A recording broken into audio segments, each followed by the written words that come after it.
Esmirna, la iglesia aprobada. Versículo 8. Y escribe al ángel de la iglesia en Esmirna, el primero y el postrero, el que estuvo muerto y vivió, dice esto: yo conozco tus obras y tu tribulación y tu pobreza, pero tú eres rico, y la blasfemia de los que se dicen ser judíos y no lo son, sino sinagoga de Satanás. No temas en nada lo que vas a padecer. He aquí, el diablo echará a algunos de vosotros en la cárcel para que seáis probados y tendréis tribulación por 10 días. Sé fiel hasta la muerte, y yo te daré la corona de la vida. El que tiene oído para oír, oiga lo que el Espíritu dice a las iglesias. El que venciere no sufrirá daño de la segunda muerte. Señor, te seguimos adorando en esta hora, porque tú eres un Dios santo, porque toda la tierra, Señor, será llena de tu gloria. Y ante tu santidad y ante tu majestad, Señor, ¿quién es suficiente para proclamar tu palabra? Señor, reconozco que mi suficiencia viene de ti.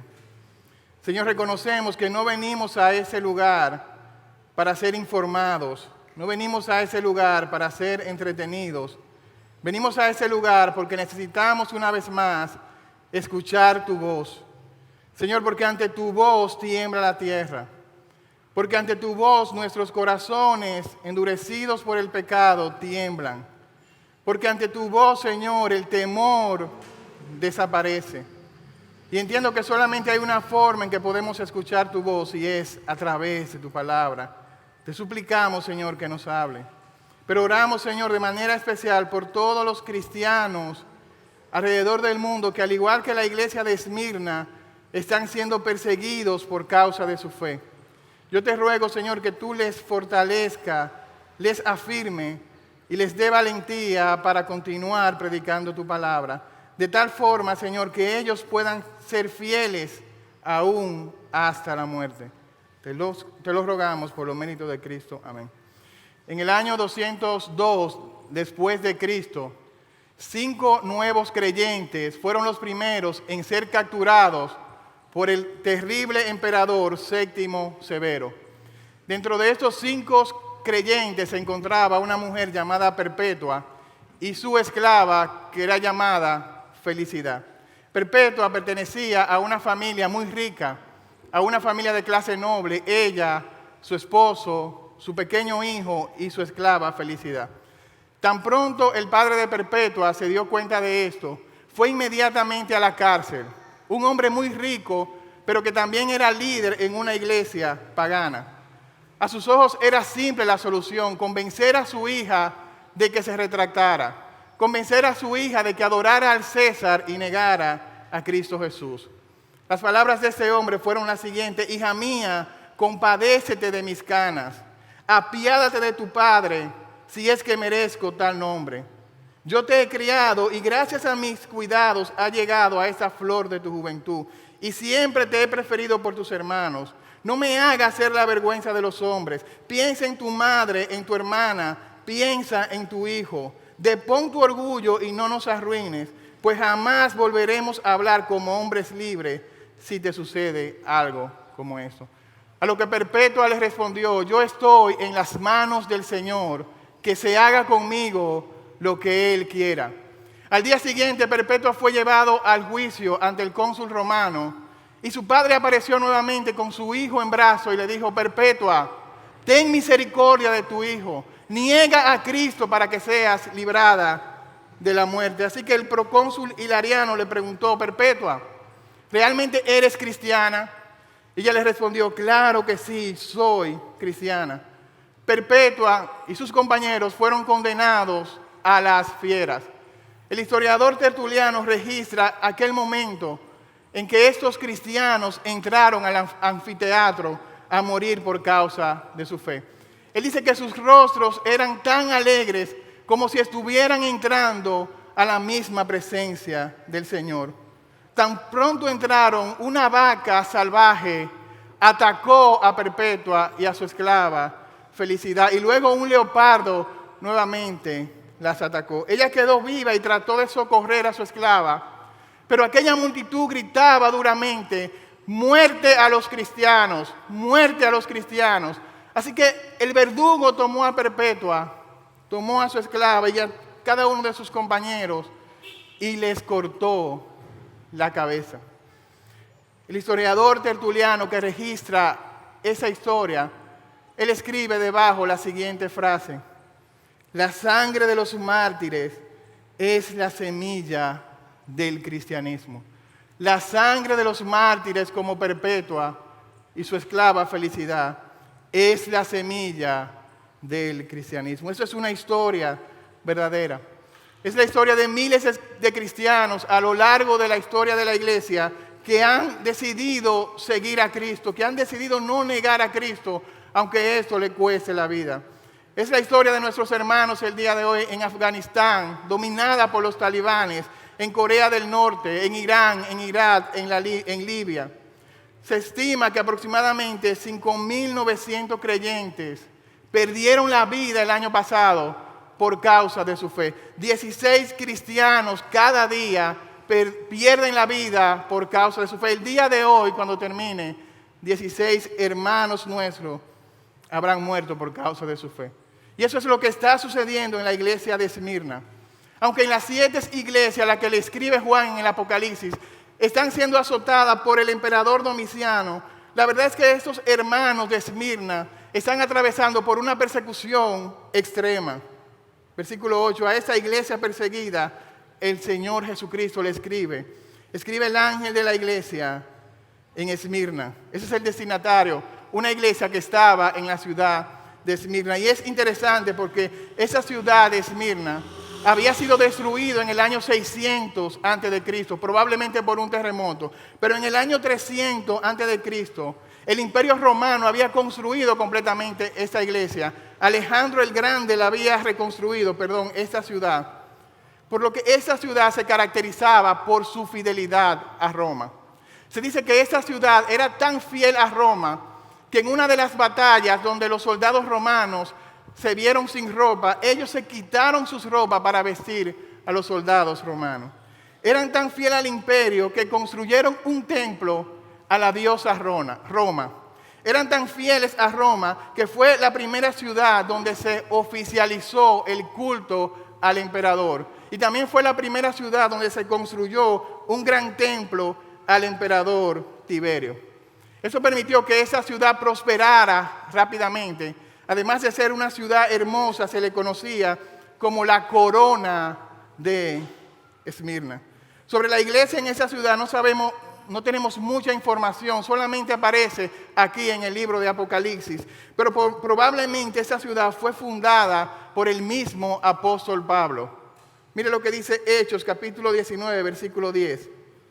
Pablo, mientras estaba en Éfeso, continuó predicando por 2 años, de manera que todos los habitantes en Asia, judíos y griegos, oyeron la palabra del Señor Jesús. Así que como Esmirna estaba tan cerca de Éfeso, probablemente escuchó la palabra de parte del apóstol Pablo. ¿Qué más sabemos de Esmirna? La historia nos dice que allí había un pastor muy famoso, quien era discípulo de Juan y que se llamaba Policarpo. El famoso obispo Policarpo era el pastor de esta iglesia. También la iglesia de Esmirna se deriva de la palabra mirra. Y se deriva de la palabra mirra porque precisamente en Esmirna había muchos árboles o plantas. Y de esa planta, cuando eran machacadas, cuando eran trituradas, se extraía un perfume que se utilizaba para embalsamar a los muertos. De ahí que la palabra mirra en la Biblia es símbolo de sufrimiento. En el nacimiento de Jesús, recuerde, ¿qué le dieron? Le dieron oro. Oro porque este niño no es cualquier niño, ese es el Rey de Reyes y el Señor de Señores. Pero le dieron también incienso porque ese niño que está en el pesebre es Dios, es el creador y sustentador de todas las cosas. Pero le dieron mirra, que representaba el sufrimiento de Jesús. Este niño nació para morir por su propio pueblo. Así que esos regalos, haciendo un paréntesis, estaban asociados a la naturaleza y a la persona de Cristo Jesús. Y precisamente cuando usted lee los evangelios, El Evangelio de Mateo pretende demostrar que Jesús es ese Mesías, es ese Rey de Reyes y Señor de Señores. El Evangelio de Juan busca demostrar que Jesús es Dios. Y el Evangelio de Marcos presenta a Jesús como ese siervo sufriente, como ese pastor que da su vida por las ovejas. El mismo Jesús en Mateo, capítulo 5, versículo 11 y versículo 12, había dicho lo siguiente, léalo conmigo. Mateo 5, 11. Jesús dice, bienaventurados sois cuando por mi causa os vituperen y os persigan y digan toda clase de mal contra vosotros, mintiendo. Gozaos y alegraos, porque vuestro galardón es grande en los cielos, porque así persiguieron a los profetas que fueron antes de vosotros. Los cristianos de Esmirna están siendo vituperados, están siendo blasfemados, están siendo perseguidos por la causa de Cristo. Pero eso no escapa al control de Cristo. Versículo 9. Mire la alabanza que Cristo hace de esta iglesia. Yo conozco tus obras y tu tribulación. El Señor dice, yo conozco tus obras. Hermanos, no somos salvos por obras, pero somos salvos para buenas obras. Decía Martín Lutero, el Señor no necesita tus obras, pero tu vecino sí necesita tus buenas obras. Tú no puedes hacer nada para conseguir la salvación, pero tú tienes que hacer algo para manifestar esa salvación que tú has recibido por gracia. Así que el Señor dice a esta iglesia, yo conozco tus obras. En segundo lugar, Él le dice, yo conozco tu tribulación. Esa palabra tribulación es la que se utiliza como sinónimo de persecución. Esa palabra tribulación significa estar bajo presión. El Señor le está diciendo, yo conozco que tú estás bajo presión. Porque en una ciudad donde se adora el emperador, esos cristianos eran catalogados como ateos. Ateos porque se negaban a adorar al emperador. Porque en una ciudad donde se dice que César es el Señor, esos cristianos decían, Cristo es el Señor. Porque en una ciudad donde cada año, cada ciudadano tenía que traer una adoración, un sacrificio anual al emperador, esos cristianos decían, no, nosotros no adoramos al emperador, nosotros adoramos al único que merece nuestra adoración. Ellos estaban dispuestos, como dice Romanos capítulo 13, versículo 1, a someterse a las autoridades civiles, pero no hasta este punto de ofrecer sacrificio y adorarlo. Estaban presionados a adorar al emperador. Estaban presionados a adorar a los demás dioses del panteón romano. Se les acusaba falsamente de canibalismo. Se les acusaba de que ellos dividían las familias, porque en una familia cuando se convertía uno, automáticamente lo sacaban de la casa y esa familia quedaba separada. Se les acusaba de rebelión y de ser desleales al imperio. Pero lo más triste de todo eso, versículo 9, mire lo que dice el Señor.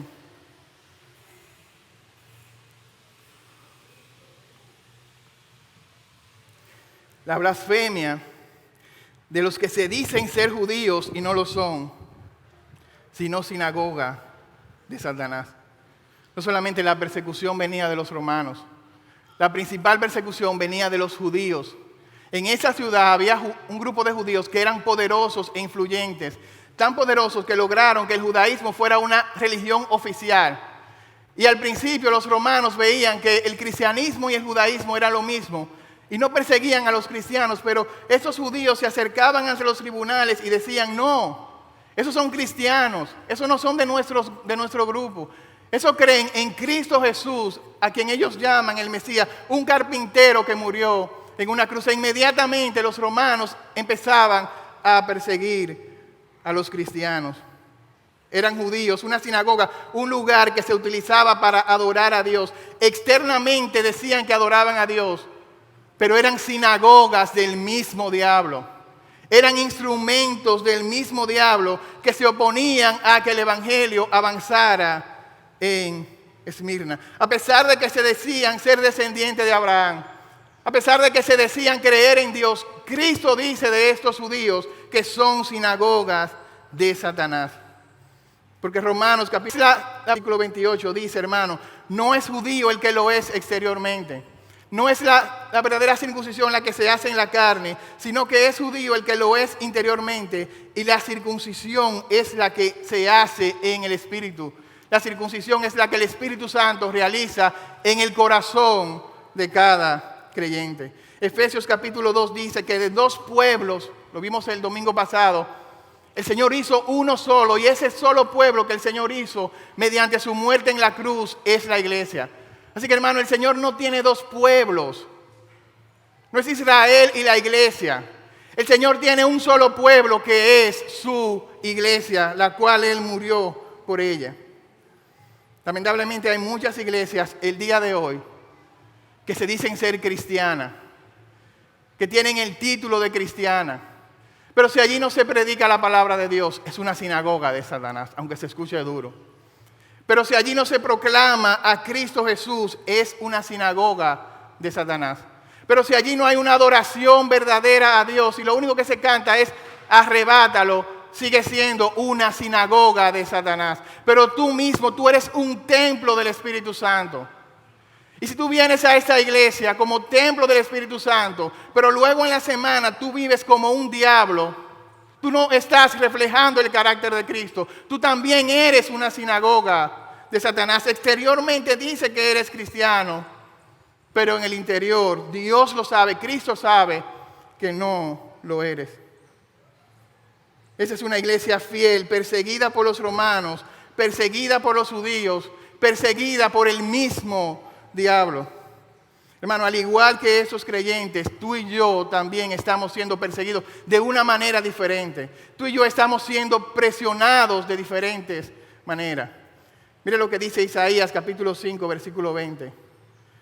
Ay de los que a lo malo dicen bueno y a lo bueno malo, que hacen de la luz tinieblas y de las tinieblas luz, que ponen lo amargo por dulce y lo dulce por amargo. Esa es la sociedad donde tú y yo estamos viviendo. Se nos acusa de que somos intolerantes porque nos negamos a aceptar la agenda LGBTIQA+. Se nos dice que somos personas retrógradas por negarnos a apoyar el aborto. Queremos un código penal más moderno, pero los cristianos se oponen a la modernidad de ese código penal. Porque la modernidad significa que niños sean asesinados en el vientre de sus madres. Se nos acusa de ser inadaptados sociales, de ser cuadrados, cerrados en nuestra manera de pensar. Semana pasada la presidenta de Disney dijo lo siguiente: yo soy una madre de un niño que es transexual y que también soy madre de otro niño que es pansexual. Así que como presidenta de Disney nosotros nos hemos propuesto que por lo menos la mitad de todos los personajes de la serie de Disney, de las películas de Disney, sean de LGTB, es decir, lesbiana, gay, transexuales, por lo menos la mitad de esos personajes. Romanos capítulo 12, versículo 2, un versículo que vamos a ver más adelante, dice: no se conformen a este mundo, sino sean transformados por medio de la renovación de vuestro entendimiento. El mundo tiene una prensa gigante que quiere colocarte su imagen, la imagen del mundo. Pero la imagen que debe ser colocada en la iglesia no es la imagen del mundo, es la imagen de Cristo Jesús. Y esa imagen es sellada en la iglesia cuando tú transformas tu entendimiento por medio de la predicación de la palabra de Dios. Segunda de Timoteo capítulo 3 versículo 12. Todo el que quiera vivir piadosamente ha de padecer persecución. Marcos 10, 29. Debes estar dispuesto, dice Jesús, a dejar casa, hermanos, padre, madre, por amor a mí. Y yo te prometo que te voy a dar 100 veces más casa, hermanos, hermanas, hijos, tierra, con persecuciones en el combo. El Señor le dice a esta iglesia: yo conozco tus obras, yo conozco tu tribulación, pero yo conozco tu pobreza. Era una iglesia sumamente pobre. Esa palabra que se utiliza como pobre no es la que generalmente aparece en el Nuevo Testamento.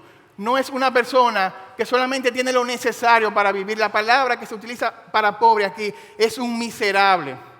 Es una persona que tiene que pedir para vivir. Es la palabra de una persona que vive de la limosna de otra.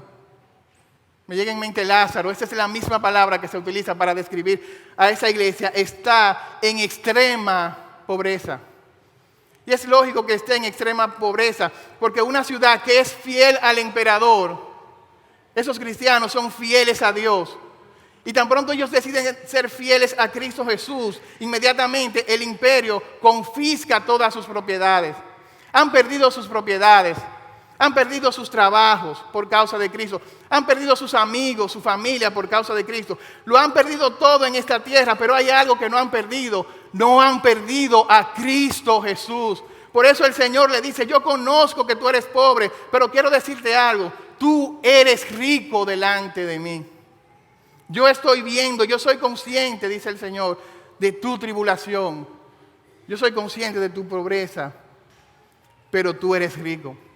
Aunque para el mundo tú eres pobre, aunque tú no tienes absolutamente nada, aunque para el mundo tú eres un fracasado, delante de mí tú eres rico. Hermano, ¿delante de quién es que tú quieres ser rico? ¿Tú quieres ser rico para el mundo o tú quieres ser rico para Dios? Algunos dicen las dos cosas. ¿Qué tipo de rico es que tú quieres ser? ¿Quieres ser un rico para el mundo, pero delante de Dios un miserable espiritualmente? Me llama la atención la diferencia entre esta iglesia y la iglesia de la Odisea. Porque la iglesia de la Odisea era una iglesia sumamente rica. Los mejores bancos estaban en la Odisea. Las mejores clínicas estaban en la Odisea. Tenían los mejores oftalmólogos en la Odisea.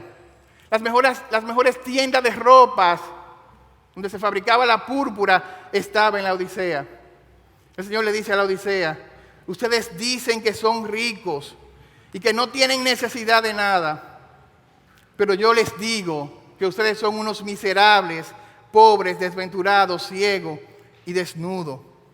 Oh, la Odisea, tú te enorgulleces de que tienes los mejores bancos, pero delante de mí tú eres pobre, eres una miserable. Oh, la Odisea, te sientes orgulloso de que tienes los mejores oftalmólogos, pero delante de mí ustedes están ciegos espiritualmente. Ustedes se enorgullecen de que visten las mejores ropas, pero delante de mí están desnudos.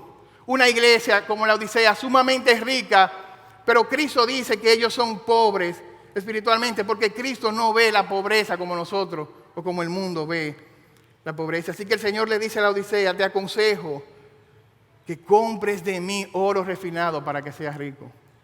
Wow. Vístete de vestiduras blancas, cúbrete de vestiduras blancas, para que no se descubra la vergüenza de tu desnudez. Unge tus ojos con colirio para que puedas ver. El Señor no le dice a esa iglesia de Esmirna, mira, tú vas a ser rica. Él ya le dice, tú eres rico. Hermano, yo no sé si tú puedes en esta hora ver las riquezas que tú tienes en Cristo Jesús. Quizás hay hermanos aquí que están siendo atribulados de mil maneras. Hay hermanos aquí que viven en una pobreza extrema. Pero hay hermanos aquí que son piadosos al Señor, que son fieles al Señor. Y el Señor dice, aunque eres pobre delante de mí, tú eres sumamente rico porque tú tienes a Cristo Jesús. Cristo Jesús es el agua que te satisface. Cristo Jesús es el pan que te sacia. Cristo Jesús es la luz que te guía. Cristo Jesús es la verdad que te hace libre. Cristo Jesús es la roca que te sostiene en medio de la tribulación. Hermano, qué glorioso que de esta iglesia el Señor no tiene nada en contra que decir.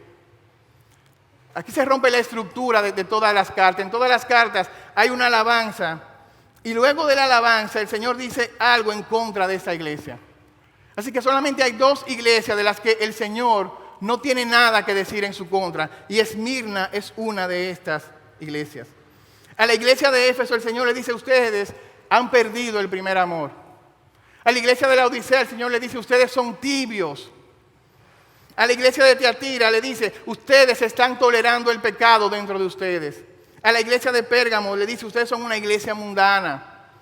A la iglesia de Sardis el Señor le dice, tú tienes fama de que vives, pero tú estás muerta. Pero a esa iglesia el Señor no tiene nada en contra de ella. Es interesante porque esa es la iglesia más perseguida y es la iglesia más atribulada.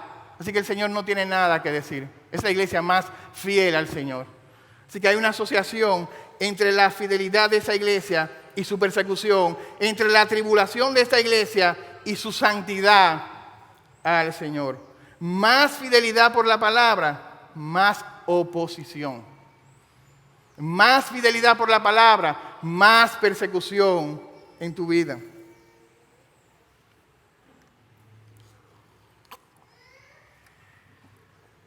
La otra iglesia de la que el Señor no tiene nada que decir es la iglesia de Filadelfia. Vaya conmigo, capítulo 3, versículo 8.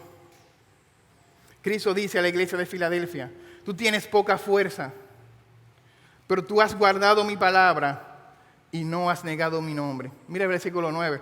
He aquí, yo entrego en la sinagoga de Satanás a los que se dicen ser judíos y no lo son. Estas dos iglesias que eran fieles al Señor, ahí fue que se levantó persecución. Ahí era donde Satanás tenía un ministerio activo para destruir a estas dos iglesias. Pero mire cuál es el versículo más glorioso, versículo 10. El Señor le dice: no temas en nada de lo que vas a padecer. He aquí, el diablo echará a algunos de vosotros en la cárcel para que seáis probados y tendréis tribulación por 10 días. Uno espera que el Señor le diga: mira, no temas. Yo veo tu pobreza, yo veo tu tribulación, pero ya se acabaron tus pruebas. Pero eso no es lo que el Señor le dice. No temas, porque vas a seguir padeciendo. Y vas a seguir padeciendo hasta incluso que muchos van a llegar a la cárcel e incluso van a morir. El Señor no es un predicador de la prosperidad que le dice: mira, de ahora en adelante todo va a ser color de rosa. Todo te va a salir bien, todo te va a sonreír. El Señor no le dice las palabras que ellos quieren escuchar. Me gusta que Jesús dice la verdad. Y lo que Él está diciendo: tus pruebas no han terminado. Aún faltan cosas por venir. Satanás mismo va a echar a algunos de ustedes en la cárcel. Me recuerda las palabras de Jesús a Pedro cuando le dijo: Satanás te va a zarandear como a trigo, pero yo he orado para que tu fe no falle. Es lo que el Señor está diciendo a esta iglesia. La prueba todavía no ha terminado. El diablo va a echar en la cárcel a algunos de ustedes. Jesús lo sabe. Jesús lo va a permitir porque Satanás mismo está bajo la soberanía de Dios. Algunos de ustedes van a ser encarcelados. ¿Con qué propósito? Para ser probados por 10 días. No son 10 días de manera literal. El 10 en Apocalipsis es un número que significa perfección. Es decir, es por un tiempo completo, por un tiempo perfecto que ustedes van a ser probados por el mismo Satanás. Jesús quiere que ellos sean conscientes de que ellos están peleando una guerra en contra del mismo diablo. Tú y yo también, hermanos, dice la palabra, que no tenemos una lucha contra carne y sangre, sino contra principados, contra potestades, contra en las regiones celestes. Pero con nosotros está aquel que venció al mismo diablo. Con nosotros está aquel que venció a la muerte. ¿Por qué estos hermanos tienen que seguir siendo probados? En primer lugar, porque la prueba en las Escrituras, el Señor permite las pruebas para evidenciar la realidad de nuestra fe. El Señor no nos prueba para Él conocer lo que hay en nuestro corazón. Él ya conoce todo lo que hay en nuestro corazón, pero las pruebas revelan la fortaleza de nuestra fe. Eso le pasó a Job y le pasó a Habacuc. Ellos empezaron a cuestionar a Dios, pero en medio de las pruebas, finalmente el Señor se les reveló y ellos terminaron de rodillas delante de Dios. Así que la prueba Dios la usa para que tú veas cuán fuerte es tu fe. En segundo lugar, las pruebas tienen el propósito en nuestra vida de hacernos humildes, porque a veces nuestro corazón se llena de orgullo. Como le pasó al apóstol Pablo, por las revelaciones que él había recibido, su corazón se llenó de orgullo y el Señor le permitió que él tuviera un aguijón para que él entendiera que su fortaleza no viene de él, su fortaleza viene del Señor. Y Pablo ahora dice: cuando soy débil, soy fuerte, porque la gracia de Dios se perfecciona en mi debilidad. Dios permite las pruebas en nuestra vida para hacernos humildes. En tercer lugar, el Señor permite las pruebas para revelar lo que realmente amamos. ¿Recuerdan a Abraham? Su único hijo, el hijo de la promesa. Está avanzado en edad, no tiene posibilidad de volver a tener otro hijo. Él está dispuesto a sacrificar este hijo y en medio de la prueba se está revelando que Abraham ama más a Dios que a su propio hijo, más a Dios que a la promesa. Las pruebas nos enseñan a valorar las bendiciones espirituales. Las pruebas nos enseñan a valorar la verdadera riqueza. En medio de un diagnóstico, en medio de una enfermedad incurable, ahí tú te das cuenta qué es lo realmente importante en la vida, que no era el dinero, que realmente lo importante era Dios, que realmente lo más importante era tu familia. En medio de la pandemia, muchos millonarios murieron porque no tenían acceso a comprar un ventilador. Ellos se dieron cuenta de que el dinero puede comprar muchas cosas, pero que el dinero no puede comprar vida, no puede comprar oxígeno. Las pruebas nos enseñan a valorar las bendiciones que tenemos en Dios. Nos enseñan a valorar su cuidado, su provisión, su fortaleza. Nos enseñan a valorar la salvación que tenemos en Cristo Jesús. Tomás Watson escribe lo siguiente: mientras todo está en calma y con comodidad, vivimos por los sentidos y no por la fe. Pero nunca se valora el valor, nunca se conoce el valor de un soldado en tiempos de paz. No se conoce el valor de los soldados ucranianos en tiempos de paz. Es en tiempos de guerra que se conoce el valor de un soldado. Esta iglesia ha de ser probada, pero el Señor le dice: no temas en nada de lo que vas a padecer. Y esta palabra, no temas, se repite vez tras vez en toda la Biblia. Porque nuestros corazones a menudo se llenan de temor. Isaías 41:10, mire cómo dice el Señor a su pueblo: no temas porque yo estoy contigo. No desmayes porque yo soy tu Dios, que te esfuerzo. Siempre te ayudaré, siempre te sustentaré con la diestra de mi justicia. ¿Oíste? No temas porque yo estoy contigo. No temas porque yo soy tu Dios. No temas porque yo soy quien te fortalezco. No temas porque yo soy quien te ayudo. No temas porque yo soy el que te sustenta. Es la misma palabra de Jesús a sus discípulos en Juan 16:33. En el mundo tendréis aflicción, pero confiad, yo he vencido al mundo. Es la misma palabra de Jesús en Mateo 14:26. Mira lo que dice Jesús en Mateo 14:26. El hermano Reinaldo predicaba de ese pasaje el día de ayer. Sus discípulos están en la barca, en medio del mar. Están a punto de morir ahogados en medio de una tormenta. Jesús viene caminando hacia ellos. Ellos dicen, es un fantasma, y dice el texto. Dieron voces de miedo, pero enseguida Jesús les habló diciendo: tened ánimo, yo soy, no temáis. Ellos acaban de vivir un momento de gloria. Jesús acaba de alimentar a 5,000 personas. Es un momento de gloria, pero ahora les toca vivir un momento de pruebas, donde ellos están solos en medio del mar, solos en medio de una tormenta, tratando de sobrevivir. Están llenos de miedo, pero ahí llega Jesús. Jesús estaba viendo lo que ellos estaban pasando. De hecho, el pasaje nos dice que Jesús estaba orando por ellos. Y Jesús a las 3 de la mañana, a la cuarta vigilia, en el tiempo adecuado, Jesús llegó para salvar a sus discípulos. Él no llegó en el tiempo que ellos querían, no llegó a las 9, ni a las 10, ni a las 11, a las 12, a la 1, a las 2. Él esperó que fueran las 3 de la mañana.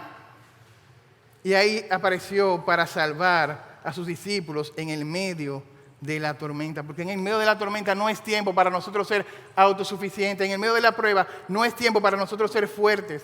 En el medio de la prueba es tiempo para reconocer que Cristo es lo único que nosotros necesitamos.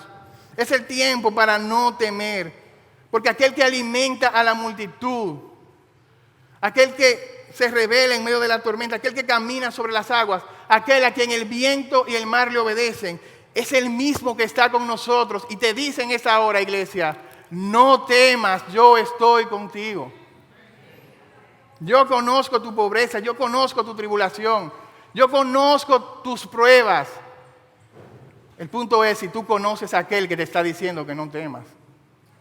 No es cualquiera que te está diciendo que no temas. Quisiera decirte, como quizás nosotros quisiéramos que el Señor le dijera a la iglesia de Esmina: mira, se van a acabar las pruebas en tu vida. Pero el Señor le está diciendo: vienen más pruebas.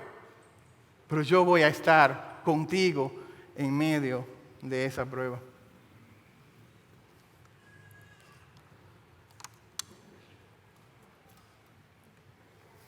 Me recuerda la historia de una taza que era hermosa y estaba en una tienda.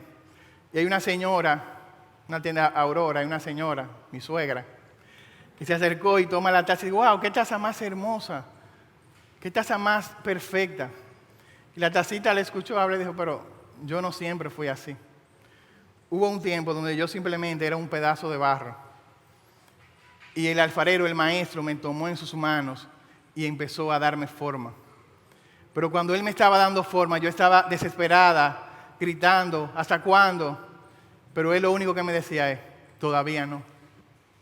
Espera un poquito más. Y después que me dio la forma de taza, yo dije, ya se acabó la prueba. Pero él ahí me tomó y me entró en el horno de fuego. Y en medio del fuego yo estaba desesperada, quemándome por el fuego. Pero a través del cristal del horno él me decía, todavía no. Espera un poco más. Y luego que me sacó del horno, me puso en un lugar, yo dije, ya se acabó. Pero ahí tomó la lija y me estaba quitando toda aspereza. Y yo estaba llorando, desesperada, diciéndole, ya basta. Pero él me decía, todavía no. Y luego, que pensé que todo había acabado, tomó la pintura y empezó a pintarme. Yo me estaba asfixiando con el olor a pintura, dice la taza. Pero él me decía, todavía no. Y luego nuevamente me entró en un horno más caliente luego que me pintó. Ahí yo perdí toda esperanza. Hasta que él me sacó del horno y me colocó en la tienda. Y en esta tienda había un espejo donde yo pude ver cuán hermosa yo era. Ya no era aquel pedazo de barro sucio. Era una obra terminada. Así que el alfarero me dijo lo siguiente, yo sé que sufriste cuando te moldeaba con mis manos, pero mira ahora cuán hermosa es tu figura. Yo también sé que sufriste cuando soportaste el calor del horno, pero ahora tú eres mucho más sólida, mucho más consistente. Y sé que te estabas asfixiando por la pintura, pero mira ahora cuán hermosa tú eres. En medio de las pruebas no nos damos cuenta que el propósito de Dios es formar a Cristo Jesús en tu vida. ¿Cuándo se acaba la prueba? Cuando Cristo Jesús sea formado en ti, cuando Cristo Jesús sea evidente en tu carácter. Eso le preguntaron a un artesano, ¿cuándo tú sabes que la plata ya está lista? Él dijo, cuando yo puedo ver mi rostro reflejado en la plata. La prueba se termina cuando el rostro de Cristo, la imagen de Cristo, sea evidente en tu vida. No temas en nada de lo que vas a padecer, dice el Señor a esta iglesia. Sé fiel hasta la muerte. La idea es, sé fiel aunque esto te cueste morir. ¿Qué te ha costado serle fiel al Señor? A algunos le ha costado quizá no complacer a su jefe, que le está diciendo que mienta. A algunos le ha costado incluso perder su empleo. A algunos le va a costar ser tildado de quizás que es un antisocial. A esos creyentes su fidelidad en Dios, dice el Señor, le va a costar su propia vida. Ahora, hermano, ¿por qué el Señor le dice que no teman? Si están siendo perseguidos, pobreza extrema, si hay oposición de parte de los judíos, el diablo, prueba tras prueba, es posible que vayan a la cárcel, que mueran. ¿Por qué el Señor le dice a esa iglesia que no tema? ¿Cómo podemos no temer en esas circunstancias? Versículo 8. ¿Quién es el que le dice no temas? El primero y el postrero, el que estuvo muerto y vivió, es el que dice esto. El primero y el postrero es un título de Dios en el Antiguo Testamento. Isaías 44:6, Jehová, Rey de Israel, Redentor, Jehová de los ejércitos. Yo soy el primero, yo soy el postrero, y fuera de mí no hay Dios. Así que Jesús está utilizando este mismo título porque Jesús es Dios mismo que le está diciendo a esa iglesia. Él es el primero. Él es el que existe antes de que todo fuera creado. Como leía el hermano Manuel, antes de todas las cosas Él existía. Todo fue creado por medio de Él y para Él. Y todas las cosas en Él subsisten. Antes de la nada, Él era todo. Antes de la nada, Él ya existía. Él es el primero, pero también Él es el postrero. Aun cuando el mundo sea destruido, Él seguirá existiendo. Él es el primero, Él es el postrero. Él es el que trasciende el tiempo y el espacio, y ese que es el primero, el postrero, es el que te dice, no temas. Él está en control del principio, del final y de todo lo que esté en el medio. Él está en control, Él es el primero y el postrero. Él es antes que Abraham Él existía. Antes que Moisés, Él existía. Antes que el COVID-19 y después del COVID, Él seguirá existiendo. Antes de Putin y después de Putin, Él seguirá existiendo. Él está en control de todo. Hermano, ¿qué tiene la capacidad de afanarte? Piensa en lo que tú quieres, en lo más grande que tú quieras. Eso que te está afanando, piensa en este momento. Antes de eso que te está robando la paz, Él era en el principio. Y después que eso se termine, Él seguirá existiendo. Y Él es el que te dice, no temas. Tu vida está en mis manos. Tu futuro, iglesia, está en mis manos. Pero mire qué glorioso. El que estuvo muerto y vivió, dice esto. Él no le está diciendo eso a la iglesia porque sí. Él está tomando uno de los atributos con los que Él se reveló. Cristo se reveló en el capítulo 1. Pero a esa iglesia que va a sufrir la muerte, Él toma este atributo y le dice, yo soy el que estuvo muerto, mas hoy vivo por los siglos de los siglos. Ahorita vamos a celebrar la cena del Señor. Un misterio para todos. ¿Cómo fue que Jesús murió? ¿En qué sentido Jesús murió? ¿Cómo murió aquel que es la vida misma? ¿En qué sentido Jesús murió sin dejar de existir? Él murió sin dejar de existir porque Él es la vida misma. Así que Él te puede decir, no temas a la muerte porque yo vencí la muerte. Porque yo estuve muerto, mas hoy vivo por los siglos de los siglos. Hebreos capítulo 2, versículo 4. Por medio de su muerte, Él venció a la muerte. Quien te está diciendo no temas es aquel que se paró frente a Lázaro. Resucitó a Lázaro y dijo, yo soy la resurrección y la vida. El que cree en mí, aunque esté muerto, vivirá. Por eso Job, su piel se está cayendo a pedazos. Y él puede decir, Job, yo sé que mi Redentor vive. Yo sé que Él me levantará del polvo. Y aunque se deshaga esta mi piel, en mi carne yo he de ver al Señor. Esa es la esperanza que tú y yo tenemos, hermano. Nosotros no creemos en Mahoma. Antes de Mahoma y después de Mahoma, Cristo existe. Mahoma se quedó en el sepulcro. Buda murió y se quedó en el sepulcro. Confucio se quedó en el sepulcro. Pero hubo uno que el sepulcro no lo pudo detener. Hubo uno que la muerte no le pudo detener. Hay uno que tiene las llaves de la muerte y del Hades. Ese es el que te dice, no temas, porque yo estoy contigo. Sé fiel hasta la muerte, le dice Cristo a esa iglesia. Y yo te voy a dar la corona de la vida. Esmirna se conocía como la corona de Esmirna, una ciudad próspera grandemente. Y el Señor le dice, no pongas tu mirada en esa corona que el mundo ofrece. Yo te voy a dar una corona más grande. Yo te voy a dar la corona de la vida. Yo te voy a dar vida eterna. En la Biblia hay diferentes coronas. Está la corona del gozo, 1 Tesalonicenses 2:19, la corona de justicia, la corona de la gloria, la corona incorruptible. Pero Cristo ofrece a esa iglesia la corona de la vida. Versículo 11. No solamente es una promesa para Esmirna, es una promesa para todos. El que tiene oído, oiga lo que el Espíritu dice a las iglesias. Que venciere, no sufrirá daño de la segunda muerte. Esa segunda muerte es el infierno. Esa segunda muerte es estar separado de Dios por toda la eternidad. Así que Jesús le dice, mira, yo no te puedo librar o no te voy a librar de la muerte física. Muchos de ustedes van a ir a la cárcel y van a morir. Pero yo les libraré de la muerte eterna. Yo les libraré de la condenación eterna, de estar separado por Dios por toda la eternidad. Esa es la promesa que el Señor te hace en esta mañana. Si tú no le conoces, ven a mí y yo te daré vida y te libraré de la muerte eterna. Hermano, estos judíos, sinagoga de Satanás, eran tan malos que a ellos se les ocurrió una idea. Ellos dijeron, ya sabemos cómo vamos a destruir a Esmirna. Ya sabemos cómo vamos a destruir al cristianismo. Vamos a matar al líder de Esmirna. Vamos a matar al pastor de Esmirna. Y si matamos al pastor de Esmirna, toda la iglesia va a desaparecer. Así que ellos delataron a Policarpo. Y el Imperio Romano tomó presa a Policarpo, el pastor, 50 años después. Policarpo, 86 años de edad, fue llevado ante el cónsul. Y el cónsul le hizo la misma pregunta a Policarpo que le hizo a Perpetua. Policarpo niega a Cristo. Y Policarpo respondió una famosa frase: durante 66 años he servido a Cristo.